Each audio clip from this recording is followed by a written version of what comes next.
الحمدللہ رب العالمین والصلاة والسلام علی سید الانبیاء والمرسلین وعلی آلہ واصحابہ اجمعین الی یوم الدین۔ الحمدللہ آج 16 جولائی 2023 کو سنڈے کے دن ہمارا یہ پبلک سیشن نمبر 103 منعقد ہونے جا رہا ہے۔ آپ کے یہ ریئل ٹائم کوسچنز پرچیوں کی شکل میں میرے پاس آ چکے ہیں، انشاءاللہ انہیں ہم بعد میں ڈسکس کریں گے۔ پہلے ایک انٹرنیشنل افیئر کچھ عرصے سے آپ نے میڈیا میں اس کے حوالے سے کافی ساری خبریں سنی ہوں گی، لیکن میں نے جان بوجھ کے اسے نگلیکٹ کیا ہوا تھا۔ لیکن اس ایک مہینے میں کافی سارے لوگوں نے مجھے ای میلز کے ذریعے رابطہ کیا کہ آپ اس ٹاپک کو بھی تھوڑا بہت ایڈریس کریں، اسلامک رولنگز اس اعتبار سے ڈسکس کریں۔ جو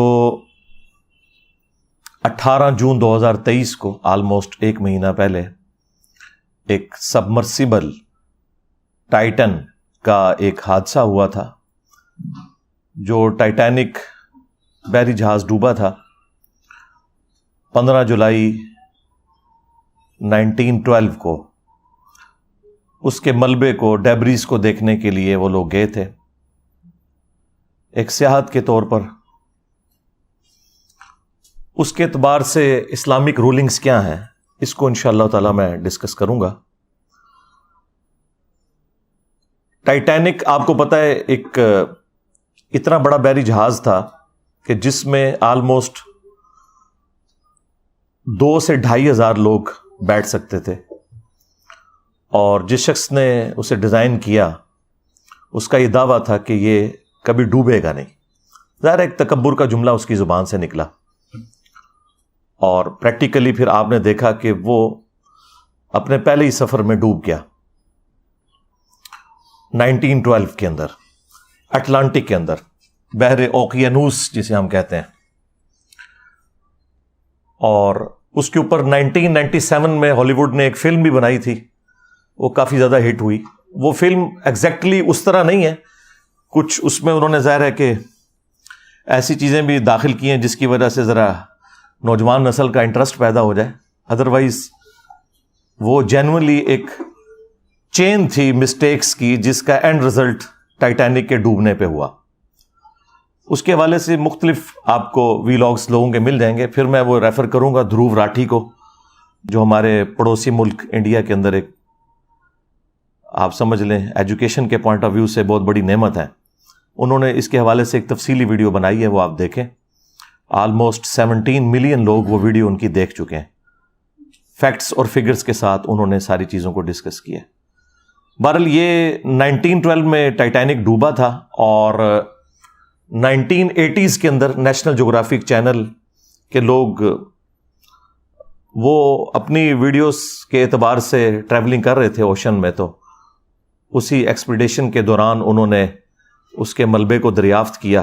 اس کے بعد سے دنیا میں ایک ہلچل مچ گئی، اور بعض لوگ جن کے پاس پیسہ زیادہ ہوتا ہے ان کی یہ خواہش ہوتی ہے کہ ہم جا کے اسے فزیکلی دیکھیں، حالانکہ دیکھنا کیا تھا انہوں نے، وہ ملبہ ہی تھا۔ بہرحال ایک سلسلہ شروع ہوا، اور جو کیپٹلسٹ ہوتے ہیں وہ تو اس طرح کے مواقع کو غنیمت سمجھ کے اویل کرتے ہیں۔ پھر اس طرح کی کمپنیاں بھی بننا شروع ہو گئیں کہ جو لوگوں کو اس ملبے کی سیر کروائیں۔ اسی میں ایک کمپنی اوشن گیٹس کے نام سے انہوں نے ایک ٹائٹین، یعنی وہ ٹائٹینک کی نسبت سے ہی، جس طرح آپ کی وہ قادری چشتیہ نسبتیں ہوتی ہیں نا، تو یہ قادری نسبت عبد القادر جیلانی کی وجہ سے قادری ہے نا، تو یار عبد القادر جیلانی کی وجہ سے اگر قادری ہو سکتا ہے تو ٹائٹینک کی وجہ سے ٹائٹین کیوں نہیں ہو سکتی؟ ٹھیک ہے، تو وہ ایک سبمرسیبل انہوں نے ڈیزائن کیا۔ اس میں میجورٹی پورشن انہوں نے کاربن فائبر کا بنایا ہوا تھا۔ یہ 3 ہی دھاتیں ہیں جو اس اعتبار سے زیادہ سٹریس کو برداشت کر سکتی ہیں، پریشر کو لے سکتی ہیں، سٹیل اور دوسری ٹائٹینیم۔ ٹائٹینیم تو بہت مہنگی دھات ہے، ہمارے یہ میزائل ٹیکنالوجی میں بھی وہ یوز ہوتی ہے، اور تیسری یہ کاربن فائبر۔ لیکن ابھی تک جتنے بھی یہ سبمرسیبلز بنائے گئے تھے یا سب میرینز، یہ دو الگ چیزیں ہیں. سب میرینز آپ دوزیں وہ ہوتی ہیں جن کے اندر پورا سسٹم انجن اور سب کچھ لگا ہوتا ہے, ان کا پورے کا پورا کنٹرول اس کے اندر ہوتا ہے اور وہ خود سے اندر جا سکتی ہیں اور باہر نکل سکتی ہیں. ظاہر ہے وہ پانی کے پوائنٹ آف ویو سے اس میں جب داخل کرتے ہیں اس کا وزن بڑھ جاتا ہے, وہ نیچے چلی جاتی. یہ جو انہوں نے ٹائٹین بنائی ہوئی تھی یہ سبمرسیبل تھی, یہ سب میرین نہیں تھی, یعنی اس کے اندر خود کوئی انجن وغیرہ نہیں تھا. یہ اوپر جو بحری جہاز انہوں نے ایک کھڑا کیا ہوا تھا اسی کے رحم و کرم کے اوپر تھی یہ. تو وہ انہوں نے کاربن فائبر سے بنائی تھی اور اس کے اتنے ٹیسٹ ابھی تک کامیاب نہیں ہوئے کہ اسے ایک ایوالو ڈیزائن کے طور پر مانا جائے. اسی لیے اس شخص کے اوپر پہلے کافی مقدمات بھی ہوئے تھے اس حوالے سے کہ یہ لوگوں کی لائف کو رسک پہ لگا رہا ہے. اور وہ بڑے فخری انداز میں, جس طرح ہمارے یہاں پہ ایک پرورٹڈ قسم کی مذہبی نیچر کے لوگ کہتے ہیں نا جی اللہ مالک ہے, اسے جب کہا جاتا تھا کہ بھائی یہ تم لوگوں کی لائف کو رسک پہ ڈال رہے ہو, تو وہ اس کا جواب اپنے انداز میں کہتا تھا کہ جی یہ بات ہے تو پھر کسی کو ڈرائیونگ کے لیے روڈ پہ نہیں آنا چاہیے, کسی کو ایروپلین کی سواری نہیں کرنی چاہیے, ہو سکتا ہے کریش ہو جائے. تو وہ آگے سے یہ جواب دیتا تھا, حالانکہ یہ بالکل الگ چیزیں. آپ ونس اپنے سارے کے سارے معاملات کو سیدھا کر لیں, اس کے بعد آپ اللہ پہ توکل کریں, لیکن یہ نہیں ہو سکتا کہ آپ صرف بسم اللہ پڑھ کے اور ساکٹ میں 2 انگلیاں دے دیں انشاءاللہ ضرور مریں گے. ٹھیک ہے, ہاں. جتنی دعائیں آپ دیکھیں احادیث کے اندر آئی ہیں نا, وہ 7 الفاظ ہیں ناگہانی آفت. جو آپ اپنے اوپر خود اپلائی کرتے ہیں نا, قدرت کا قانون وہ اپلائی ہو جائے گا. اگر کوئی شخص سخت سردیوں میں ننگے پاؤں زمین پہ چلے گا تو انشاءاللہ ضرور بیمار ہوگا, ذہن میں رکھیے گا. جب آپ اپنے اوپر خود تقدیر کو غالب کرتے ہیں تو وہ پھر اپلائی ہو جاتی ہے. کوئی دعا پڑھ کے کوبرا سانپ کے منہ میں ہاتھ دے گا تو انشاءاللہ تعالیٰ نہیں بچے گا. یہ کہیں نہیں آیا کہ آپ نے جان بوجھ کے اپنے اوپر کوئی چیز اپلائی کرنی ہے. تو ناگہانی آفات کا ذکر ہوتا ہے اس طرح کی احادیث کے اندر, لہذا اس کا ٹرو سینس بھی آپ نے سمجھنا ہے. بہرحال وہ جو ہونا تھا وہ ہو گیا, جو اس کی خواہش تھی انورٹڈ کاماز کے اندر. یعنی اتنا بڑا ایک حادثہ ہوا, 5 لوگوں کی جان چلی گئی اس کے اندر, اور مرنے والے چونکہ امیر لوگ تھے اس لیے شور شرابہ بھی زیادہ ہوا. ٹائٹینک کا بھی شور شرابہ اس لیے زیادہ ہوا کہ اس میں سارے امیر لوگ تھے, اور اس میں بھی امیر لوگ کیا, پاکستانی آج کی آپ سمجھ لیں آلموسٹ 7.5 کروڑ روپے کا ایک ٹکٹ تھا. وہ 15 کروڑ میں 2 ٹکٹ خریدے تھے ہمارے وہ جو پاکستانی جو 2 تھے بلینرز, انہوں نے, تو وہ بھی اس میں شہید ہو گئے. بہرحال پیرلل میں اسی وقت آپ دیکھیں کہ یونان کے پاس ایک کشتی کو بھی حادثہ پیش آیا جس کے اندر آلموسٹ 700 لوگ سوار تھے اور 500 سے زیادہ اس میں بھی شہید ہوئے. لیکن اس کی خبر اس طریقے سے دنیا میں نہیں آئی کیونکہ وہ مرنے والے غریب لوگ تھے, تارکین وطن تھے. باقی وہ جو اللیگل طریقے سے جا رہے تھے وہ تو چیز غلط ہے, لیکن انسانی جان کی تو حرمت ہے نا.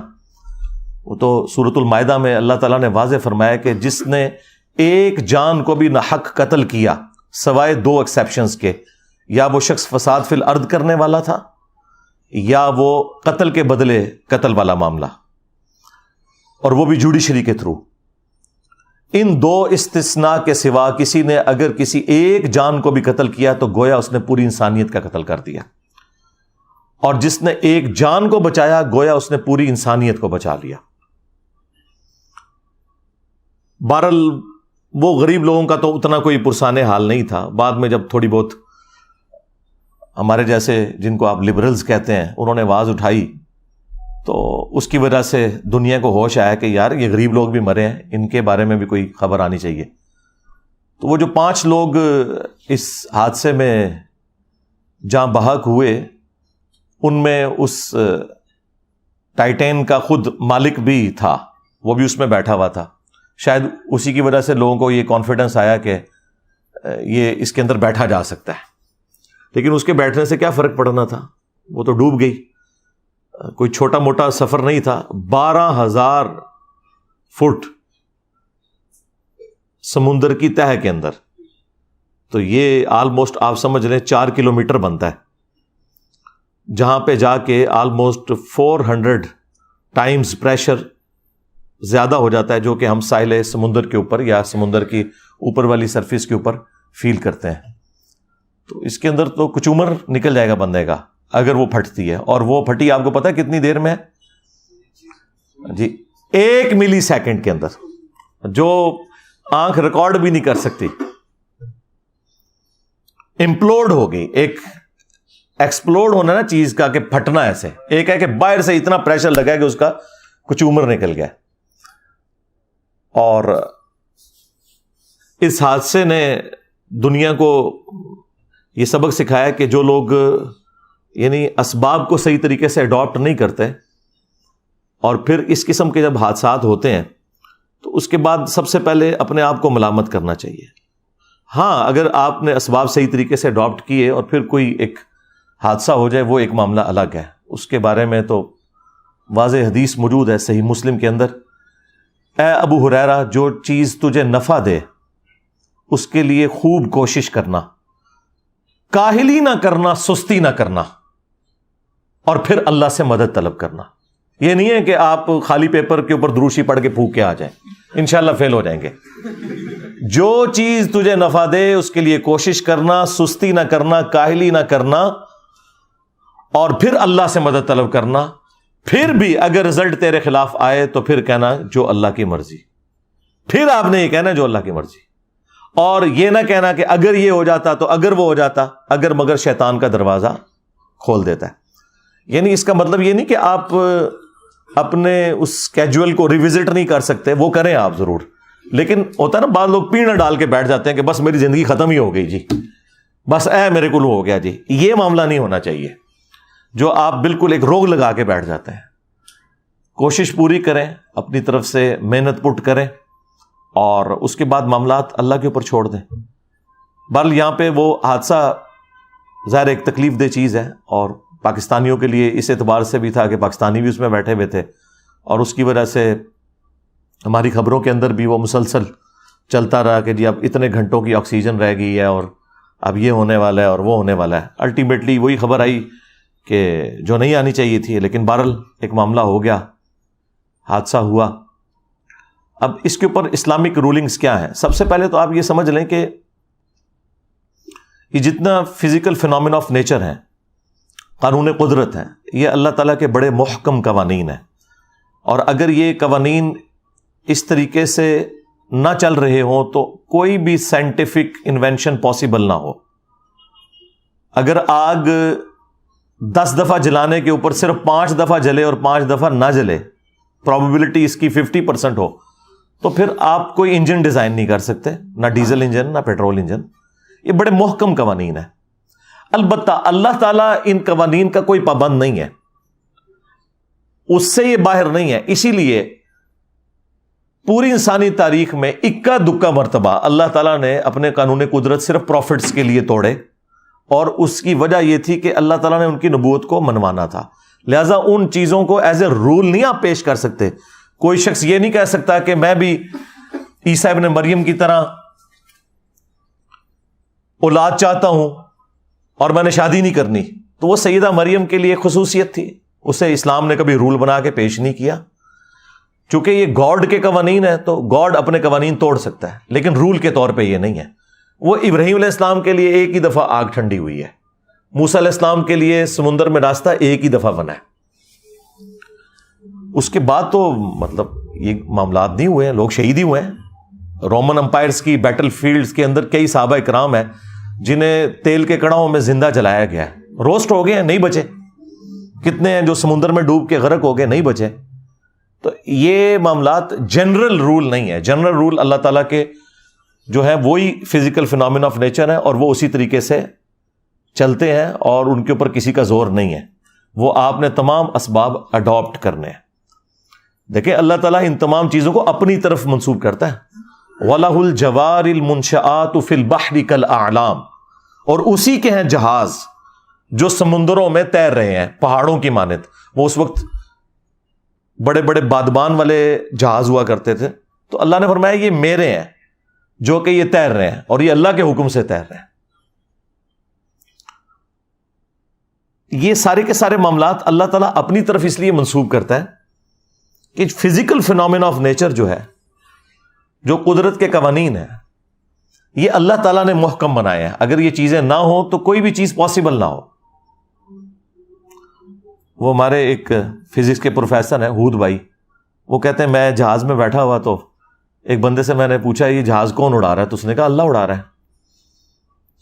تو وہ کہنے لگے کہ دیکھیں لوگ ہر چیز کو اس طرح منسوب کرتے ہیں، تو ایک پورشن تو اس کا درست ہے، اللہ ہی اڑا رہا ہے. آج بوئنسی ختم ہو جائے تو یہ ہوائی جہاز نہیں اڑ سکتے. ایئر پاکٹس، میں نے خود سفر کیا ہے، بعض اوقات ایئر فلائٹ کے دوران ایئر پاکٹس آتی ہیں اور سینکڑوں فٹ اچانک جہاز نیچے آ جاتا ہے کیونکہ نیچے ہوائی غائب ہوئی ہوتی ہے وہاں پہ. تو یہ فورس آف بوئنسی اللہ تعالیٰ نے رکھی ہے. سائنس جو ڈیل کرتی ہے نا وہ فزیکل فینومینا آف نیچر سے کرتی ہے.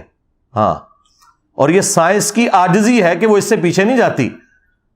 وہ آپ کو یہ بتائے گی کہ یہ جو زلزلہ آتا ہے یہ ٹیکٹونک پلیٹس کی ڈسٹربنس کی وجہ سے آتا ہے. اب ان سے یہ پوچھیں کہ یہ ایسا کیوں ہوتا ہے اور کس وقت میں ہوتا ہے، وہ کہتے ہیں it is physical phenomena of nature. اسی کے اندر تو قیامت مضمر ہے، یہ کون ڈیسائیڈ کرتا ہے؟ تو ہر فزیکل فینومینا کے پیچھے الٹیمیٹ ریزن گاڈ ہے. God is the only explanation of all the physical phenomena in this universe. ہم تو صرف ڈسکوریز کرتے ہیں. نیوٹن نے ڈسکوری کی ہے کہ گریویٹیشنل فورس ہے جو کہ کوئی بھی دو میٹیریل باڈیز ہیں وہ آپس میں ایک دوسرے کو اس فورس کی وجہ سے کھینچ رہی ہیں، جو ڈائریکٹلی پروپورشنل ہے ان کے ماسز کے اور انورسلی پروپورشنل ہے ان کے درمیان جو ڈسٹنس ہے اس کے اسکوائر کے. لیکن یہ اس نے دریافت کیا. اس رول نے ان میٹیریل باڈیز کو پیدا نہیں کیا. ہم نے یہ دریافت کیا ہے کہ ود رسپیکٹ ٹو زمین سورج مشرق سے طلوع ہو کر مغرب میں غروب ہوتا ہے. ویسے تو وہ طلوع اور غروب نہیں ہوتا، لیکن یہ ود رسپیکٹ ٹو ارتھ ہے ایک کامن آبزرویشن کے اندر. لیکن اس رول نے سن کو پیدا نہیں کیا. اسی طریقے سے انڈے میں سے چوزا نکلنا یہ ہماری آبزرویشن ہے. اس آبزرویشن کو ہم جتنا بھی ڈیپ ڈگ کریں الٹیمیٹلی ہم کہتے ہیں فزیکل فینومینا آف نیچر ہے، ایسا ہی ہوا کرتا ہے. تو یہ جہازوں کو اللہ نے اپنی طرف منسوب کیا ہے. اگر فورس آف بوئنسی نہ ہو فلوئڈ کے اندر تو کوئی بھی چیز تیر نہیں سکتی، نہ ہوا کے اندر اور نہ سمندروں کے اندر. آپ کو پتہ ہے یہ ارشمیدس جو تھا، ارکمیڈس، ہم اردو میں ارشمیدس کہتے ہیں، یہ 300 قبل مسیح اس نے یہ دریافت کی تھی فورس آف بوئنسی.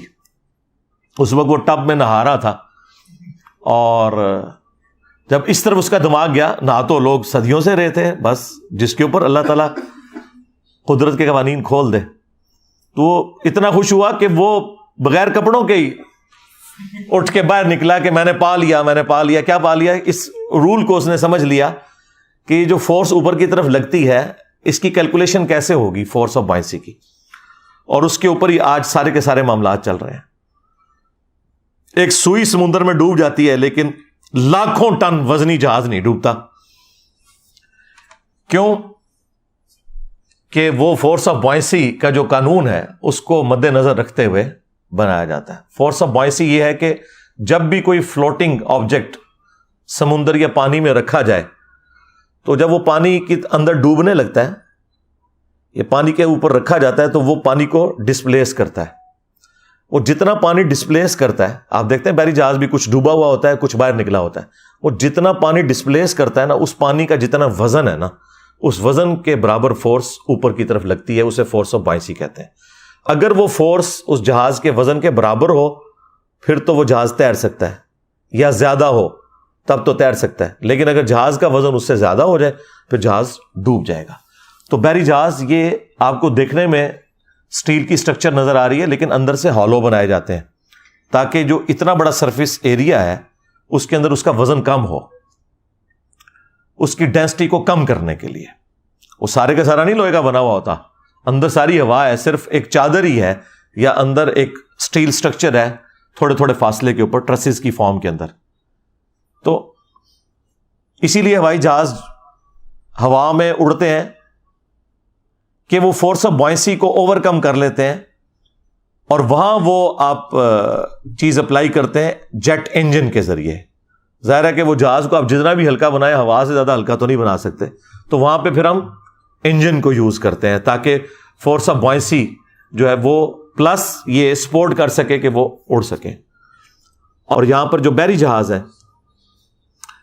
ان کے اندر اس کی ڈیزائننگ ایسے کی جاتی ہے۔ البتہ جو سب میرینز ہیں جو ڈوب جاتی ہیں پانی کے اندر، ان کو وزنی بنایا جاتا ہے، اور وہ وزنی بنانے کے لیے ان کے اندر انہوں نے کمپارٹمنٹس رکھے ہوتے ہیں، پانی اندر سک کرتے ہیں پمپس کے ذریعے، اور اس کا وزن جو ہے وہ بڑھ جاتا ہے، یعنی اس کا وزن جو ہے فورس آف بائنسی سے زیادہ ہو جاتا ہے، اس لیے وہ اندر چلی جاتی ہے، اور جب باہر نکلنا ہوتا ہے وہ پمپس کے ذریعے پانی کو باہر نکالتے ہیں، وہ باہر آ جاتی ہے۔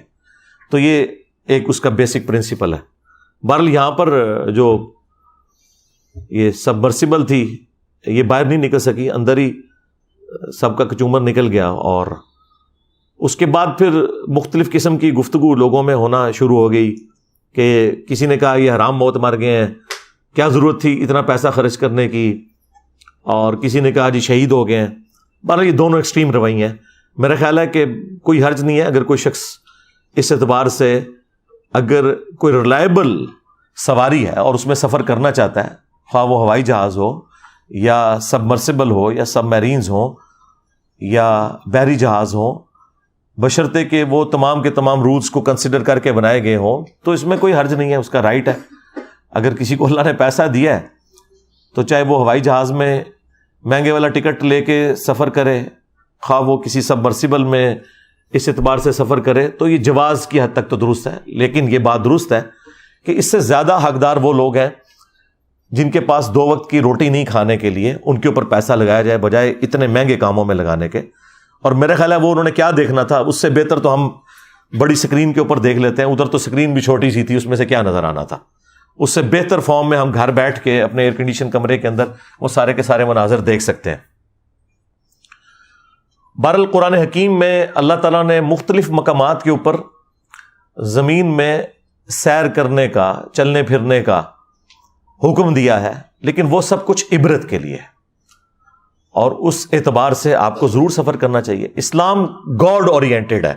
اسلام میں ہے کہ آپ کوئی بھی ایکٹیویٹی پرفارم کر رہے ہیں، اگر خدا کو بیچ میں انوالو کر لیتے ہیں تو وہ آپ کا دین ہے۔ اس اعتبار سے سورۃ الحج میں 2 آیات ہیں، آیت نمبر 45 اور 46۔ اعوذ باللہ من الشیطان الرجیم، بسم اللہ الرحمن الرحیم۔ فَكَأَيٍّ مِّن قَرْيَةٍ أَهْلَكْنَاهَا، اور کتنی ہی بستیاں ایسی ہیں جن کو ہم نے ہلاک کر دیا، وَهِيَ ظَالِمَةٌ فَهِيَ خَاوِيَةٌ عَلَىٰ عُرُوشِهَا، جو کہ ظالم تھیں، نافرمان تھیں، اور آج وہ الٹی پڑی ہوئی ہیں، کھنڈرات کی شکل میں دیکھی جا سکتی ہیں۔ وَبِئْرٍ مُّعَطَّلَةٍ، اور کتنے ہی کنویں ہیں جو کہ خشک ہو چکے ہوئے ہیں۔ وَقَصْرٍ مَّشِيدٍ، اور کتنے ہی قلعے ہیں جو کہ ویران ہو چکے ہیں۔ آپ نے یہ دونوں چیزیں اگر پریکٹیکلی دیکھنی ہے تو یہ قلعہ روتاس جہلم میں موجود ہے، اس کے اندر آپ کو بڑے بڑے کنویں بھی نظر آئیں گے۔ ایک بہت بڑا کنواں ہے جہاں سیڑھیوں سے ہاتھی اتر کے پانی پیا کرتے تھے، اور باقی اس کے کھنڈرات بھی آپ کو قلعے کے نظر آ رہے ہیں۔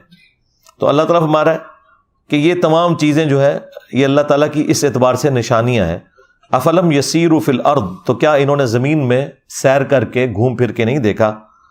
فتکون لہم قلوب یعقلون بہا، تو کیوں نہ ایسا ہوا کہ ان کے دل ہوتے جس سے یہ سوچتے۔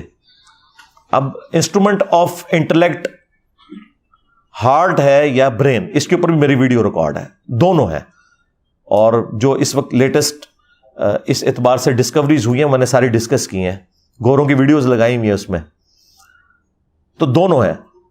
وَآذَانٌ يَسْمَعُونَ بِهَا، یا ان کے کان ہوتے جس سے یہ سنتے۔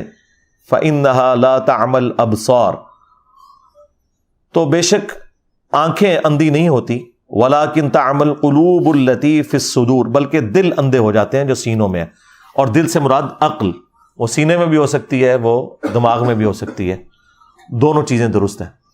تو اللہ تعالیٰ فرما رہا ہے کہ یہ عبرت حاصل کرو کہ موت کی تلوار تمہارے اوپر لٹک رہی ہے۔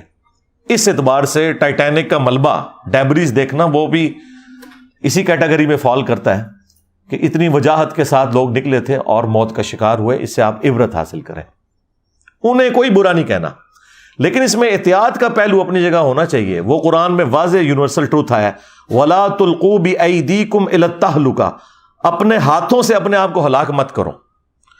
کوئی بھی کام جو آپ کو موت کی طرف لے جائے بے احتیاطی والا, وہ اسلام نے حرام کیا ہے.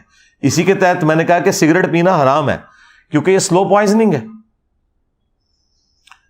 جو شخص بلڈ پریشر کا مریض ہو چکا ہے اور وہ جان بوجھ کے زیادہ نمک استعمال کرتا ہے تو وہ سلو پوائزننگ کر رہا ہے, اس کے لیے حرام ہے یہ, کیونکہ صحت کی بھی تو آپ نے حفاظت کرنی ہے. وَلَا تُلْقُوا بِأَيْدِيكُمْ إِلَى التَّهْلُكَةِ, اپنے ہاتھوں سے اپنے آپ کو ہلاکت میں مت ڈالو.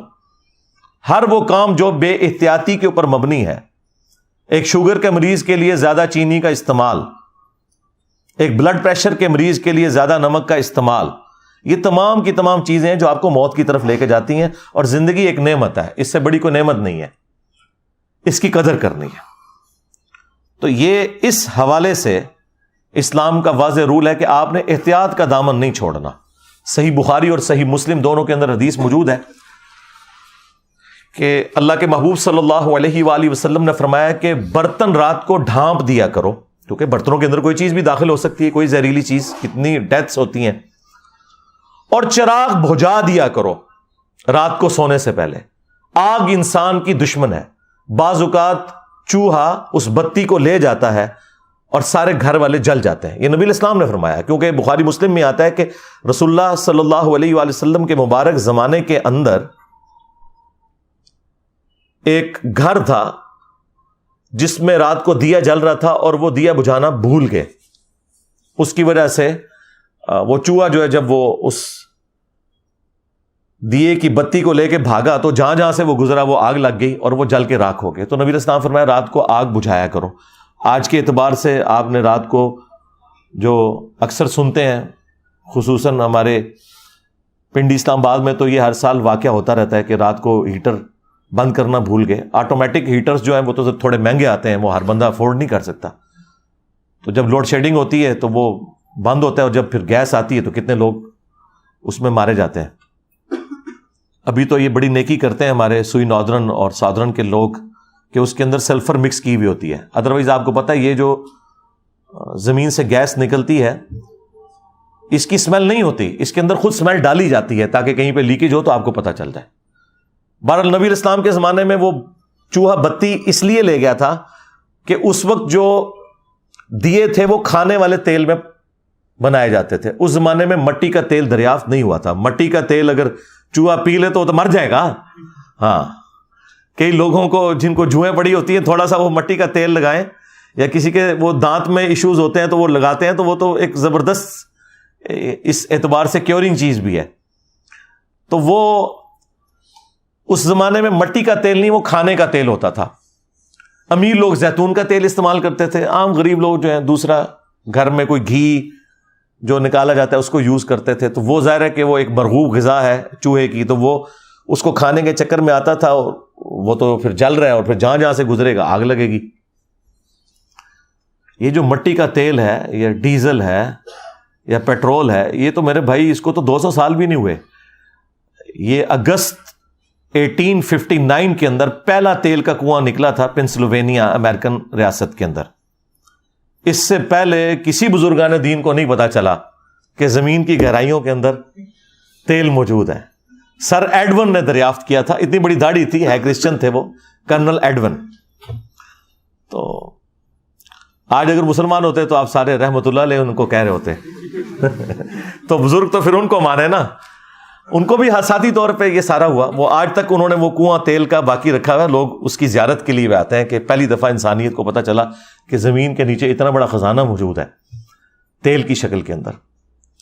تو میرا معصومانہ سوال ہے, جو یہ بزرگ دعویٰ کرتے تھے کہ جی وہ نیچے دیکھا تو 7 زمینیں کراس ہو گئیں اور اوپر دیکھا تو عرش تک پہنچ گیا, ان کو تیل نہیں نظر آیا؟ اور جدھر یہ لوگ جایا کرتے تھے مکہ مدینے کے اندر, وہاں تو 1960s میں جا کے تیل نکلا ہے. یہ بزرگ وہاں جا کے کیا کرتے رہے ہیں, ان سے کیوں نہیں تیل نکلا؟ تو اس کا مطلب یہ بالکل جھوٹ بولتے ہیں آپ سے. دنیا کو اللہ نے بقدر ایفرٹ رکھا ہوا ہے, اور یہ اس حوالے سے نبی الاسلام کی ایک حدیث کے سارے معاملات کلیئر کر دے گی. مسلم شریف میں اوپر تلے 3 احادیث موجود ہیں کہ نبی الاسلام کے مبارک زمانے کے اندر نر اور مادہ کا ملاپ کروایا جاتا تھا اچھی کھجور کی پروڈکٹ لینے کے لیے.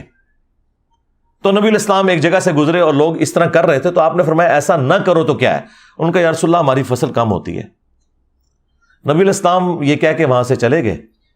انہوں نے خود سے اسے کنسیو کیا کہ نبی علیہ السلام نے اسے پسند نہیں فرمایا. انہوں نے اس سال وہ معاملہ نہیں کیا اور ان کی فصل کم ہوگی, اور شکایت لے کے نبی علیہ السلام کے پاس آ گئے, کیونکہ اس زمانے میں 295C نہیں تھی. ان کا یا رسول اللہ آپ نے مشورہ دیا اور دیکھیں ہماری فصل کم ہو گئی ہے. اور یہ مولانا شریف نہیں ہے, صحیح مسلم شریف ہے, 3 احادیث ہیں, اور اس کے اوپر باقاعدہ باب باندھا گیا ہے کہ کن معاملات میں نبی علیہ السلام کی اطاعت کرنا واجب ہے اور کس میں نہیں ہے. یہ ہمارے نبی کا ہی حوصلہ ہے.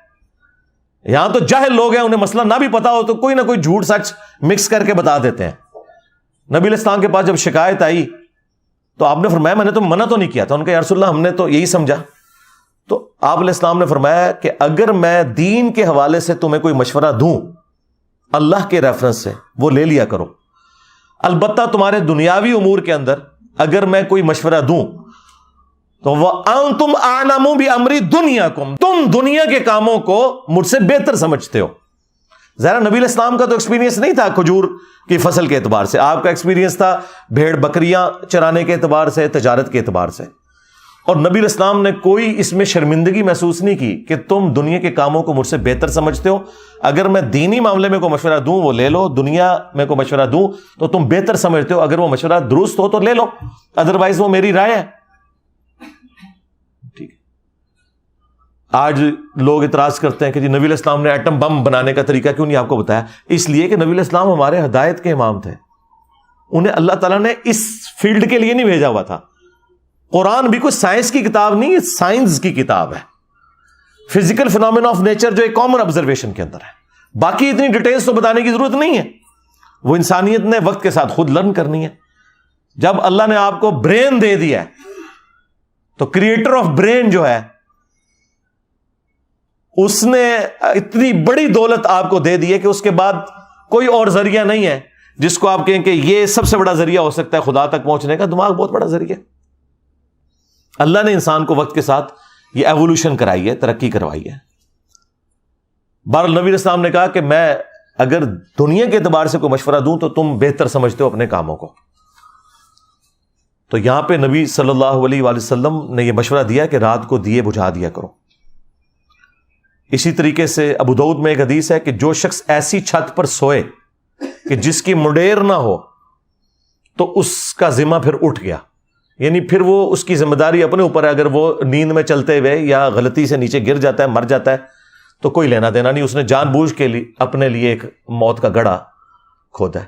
آپ کو پتا ہے آج سے تقریباً 10-12 سال پہلے مفتی اعظم سعودیہ نے باقاعدہ فتویٰ دیا تھا کہ جو شخص اوور سپیڈنگ کی وجہ سے مر جائے تو گورنمنٹ نے کوئی اس کی بلڈ منی نہیں ادا کرنی, کیونکہ اس نے خودکشی کی ہے. ظاہر ہے بھی یہ چیزیں ڈیزائن ہوئی ہوئی ہیں نا, آپ ان لمٹس کو کراس کرتے ہیں تو اس کا یہ مطلب نہیں ہے کہ اگر آپ 2 دفعہ بچ گئے تو تیسری دفعہ بھی بچ جائیں گے, یہ ضروری تو نہیں ہے. تو اپنی وہ ساری احتیاطیں لے کے چلنی ہے. تو نبی علیہ السلام کا یہ فرمانا کہ جو بغیر منڈیر کے چھت پہ سوئے اس سے ذمہ اٹھ گیا, اب وہ خود ذمہ دار ہے اپنے معاملات کا. مطلب یہ ہے کہ آپ نے پوری احتیاط کر کے چلنا ہے. ہاں پوری احتیاط کی, اس کے بعد کوئی کیٹاسٹرافک کنڈیشن آ گئی تو ٹھیک ہے, وہ اللہ تعالیٰ کی طرف سے کسی شخص کا دنیا سے ایگزٹ ویسے ہی لکھا ہوا تھا. کسی نے شیر کے منہ میں جانا ہے, کسی نے ایئر کریش کے ذریعے مرنا ہے, کسی نے ہارٹ فیلئر سے مرنا ہے, کسی نے کڈنی فیلئر سے مرنا ہے, کسی نے روڈ ایکسیڈنٹ میں مرنا ہے. تو بہرحال اس طرح جو لوگ مر جاتے ہیں حادثاتی طور پر اسلام کی روح سے تو وہ شہداء ہیں. بخاری اور مسلم دونوں میں حدیث موجود ہے کہ نبی صلی اللہ علیہ وآلہ وسلم نے فرمایا 5 قسم کے لوگ شہید ہیں. نمبر 1 طاعون کے مرض میں, یعنی کوئی بھی یہ جو وبائی امراض ہیں ان میں اس وقت ایک سمبل کے طور پر طاعون تھا. نمبر 2 پیٹ درد سے کوئی مر جائے. نمبر 3 پانی میں ڈوب کے مر جائے. نمبر 4 کسی دیوار کے نیچے دب کے مر جائے, یعنی زلزلے میں جس طرح لوگ مر جاتے ہیں. اور نمبر 5 جو اللہ کی راہ میں لڑتا ہوا مارا جائے. یہ سب کے سب لوگ اللہ کے حضور شہید ہیں. اور ابو داؤد اور سنن نسائی میں ایک اور حدیث موجود ہے. اس میں نبی علیہ السلام نے فرمایا جو آگ میں جل کے مر جائے وہ بھی شہید ہے، جو جسم کے اندر کسی پھوڑے کے نکلنے پر مر جائے جس طرح کینسر وغیرہ وہ بھی شہید ہے، اور جو عورت پریگنینسی کے دوران یا ڈلیوری کے دوران فوت ہو جاتی ہے وہ بھی اللہ کے حضور شہید لکھی جائے گی۔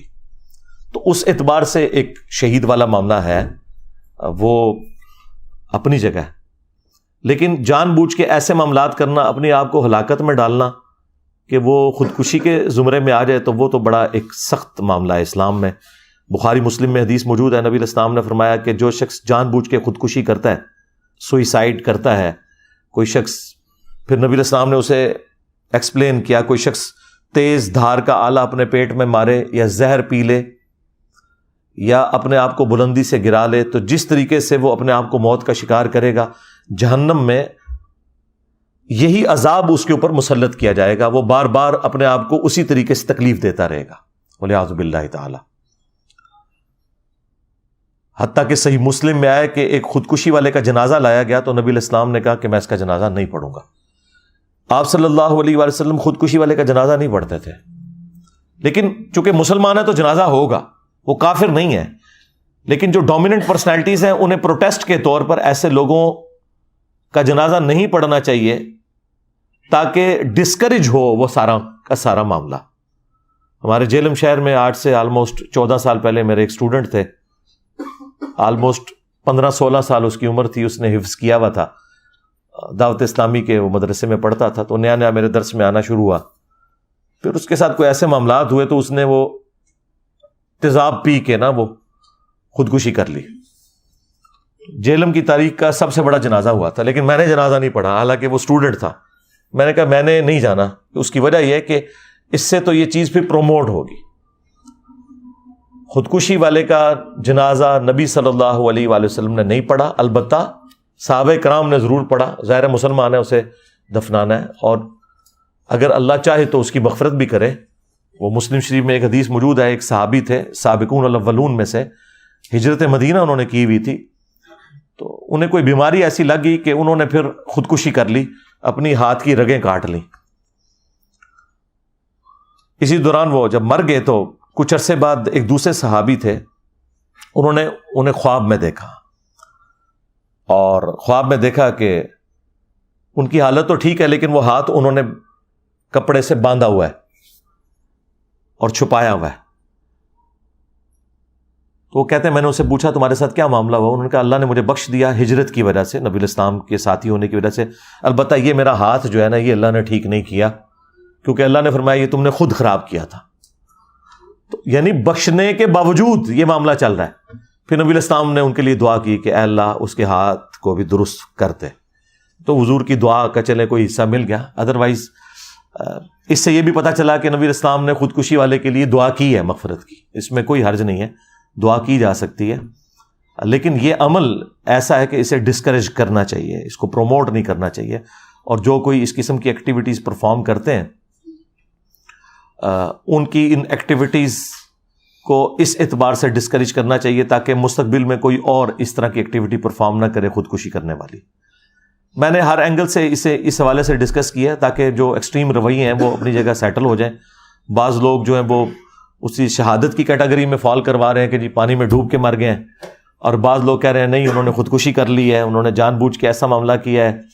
بعض لوگ کہہ رہے ہیں کہ جی وہ فضول خرچی والا ایک ایلیمنٹ بیچ میں آ گیا۔ یہ ساری چیزیں اپنی جگہ درست ہیں، لیکن اگر کسی شخص کے پاس حلال کا مال ہے اور وہ اپنے اوپر خرچ کرنا چاہتا ہے تو اس کے اوپر کوئی ممانعت نہیں ہے۔ البتہ ایسا نہیں ہونا چاہیے کہ کوئی ایسا راستہ اڈاپٹ کرے کہ اس کی وجہ سے وہ موت کے منہ میں چلا جائے جان بوجھ کے۔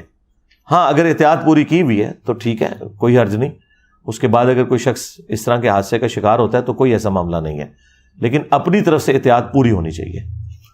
تو یہ میں نے ایک ادھار تھی گفتگو، میں نے اس وقت اس لیے نہیں کی کہ میں کوئی اس کو اتنی انٹرسٹ کی چیز سمجھ نہیں رہا تھا، کیونکہ ظاہر ہے ڈسکشن بھی اتنی ہو رہی تھی میڈیا کے اندر، لوگوں کو سمجھ آ رہی تھی کہ یہ کیا ہوا، لیکن اس کا یہ والا جو ایک پہلو تھا اسلام کے پوائنٹ آف ویو سے کیا اوپینین ہونا چاہیے اس قسم کی سیاحت کا، اور خدا نخواستہ اس دوران کوئی مارا جائے۔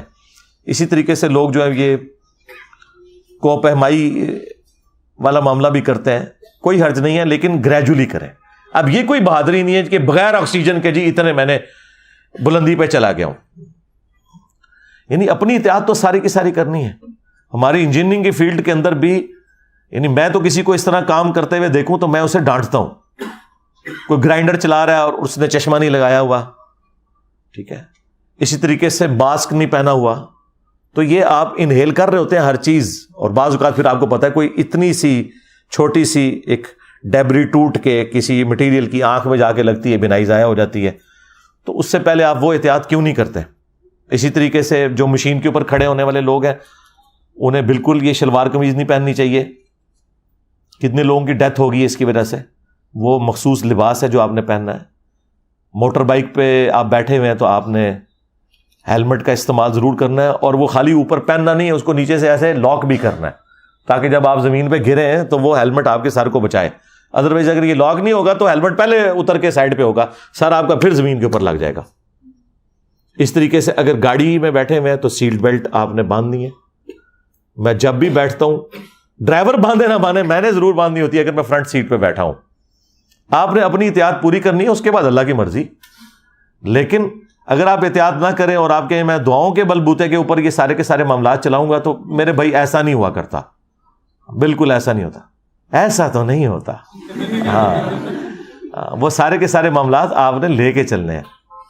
آپ دیکھیں نبی علیہ السلام نے میدان جنگ میں خود پہنا ہے, وہ سر کے اوپر ٹوپی پہنی جاتی تھی لوہے کی, ٹھیک ہے, زرہ بھی استعمال کی ہے, ہر چیز کی ہے. اس کے بعد آپ اللہ کے اوپر توکل کریں. ایسا نہیں ہو سکتا کہ آپ بسم اللہ پڑھ کے تو جناب میدان جنگ میں اتر جائیں اور آپ کہیں کہ جی اللہ بچائے گا. اس طرح نہیں ہے. وہ اللہ نے تو بچانے کے اسباب آپ کو بتائے ہوئے ہیں, لیکن آپ خود اگر اپنے آپ کو موت کے منہ میں دھکیلیں گے تو پھر اللہ تعالیٰ کی تقدیر ہی آپ کے اوپر غالب آئے گی. جو اللہ تعالیٰ کے رولز ہیں وہ اسی طریقے سے اپلائی ہوں گے. صلو علی محمد وآل محمد, اللہم صلی علی محمد وعلی آل محمد واصحاب محمد وازواج محمد وامت محمد اجمعین الی یوم الدین, آمین.